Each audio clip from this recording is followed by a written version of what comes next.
Hi, how's everybody doing? We are back with another video, and today we're going to be talking about how you could study efficiently. Now, learning how to study efficiently can be very tough for people. Studying more does not necessarily translate to better test scores. It is crucial to study smart rather than study all day and night. The good news is, once you maximize your studying habits, you can ace your exam and have lots of free time. Today, I want to teach you how to study less, but also study smart. Because, let's be honest, who doesn't love getting A's in all their classes and having more free time to enjoy? And as always, this video is presented by TME Consulting. All of our information will be in our bio.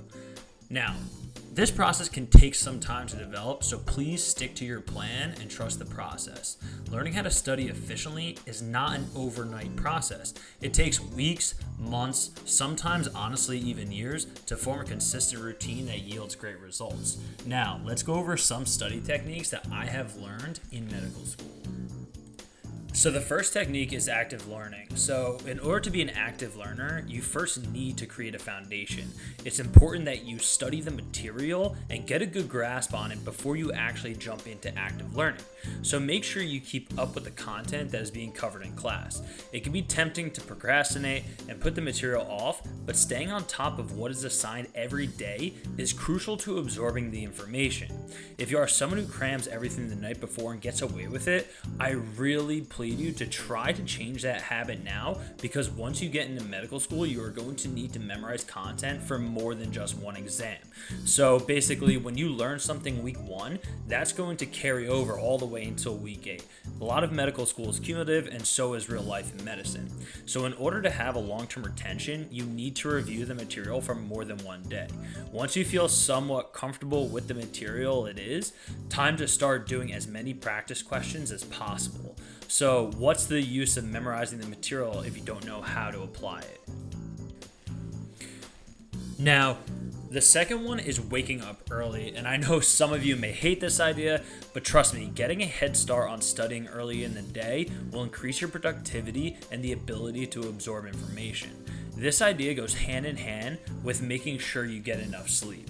When you get to medical school, you are going to be swarmed with information to memorize, and if you aren't well rested, it makes it very tough to absorb and store the material in your brain. So, don't wake up too early if you are someone who goes to bed really late. It depends on personal preference, but what has made me successful in medical school is starting my day around 6 a.m., which has worked out great because by 6-7 p.m., I'm done studying and use that time to relax and do things that I enjoy. Sometimes on some days I'll wake up at 5 a.m., but that gets a little aggressive sometimes. So the next point I want to make is that before each week starts, you should have a game plan or schedule going into that week. Now, what I mean by that is Sunday, if you're someone who likes to write out stuff that's important for the week, then do that. If you're someone who just likes to go through next week's schedule and sort of think it mentally, I want to get this done by this day and this done by that day, you should definitely do that every Sunday. So you should definitely set goals for each day of the week and make sure you abide by your schedule. Really hold yourself accountable. This will basically prevent you from procrastinating because you're going to want to be able to reach those goals each day.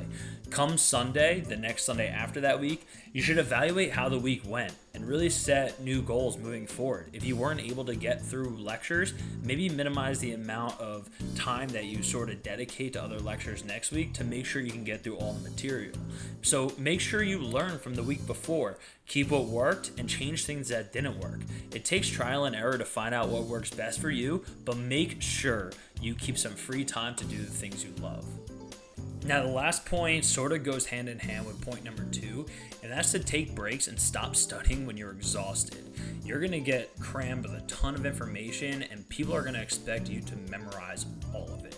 And it's really important to know that if you feel yourself starting to get a little bit tired and not really paying attention fully to the content, you're not going to really absorb it that well, and then it's going to become inefficient the way you're studying. And that's the main thing that I think a lot of people run into is they like pushing hard and they like studying all day, but when you get to a certain point, sort of that breaking point, it's going to start becoming non-efficient.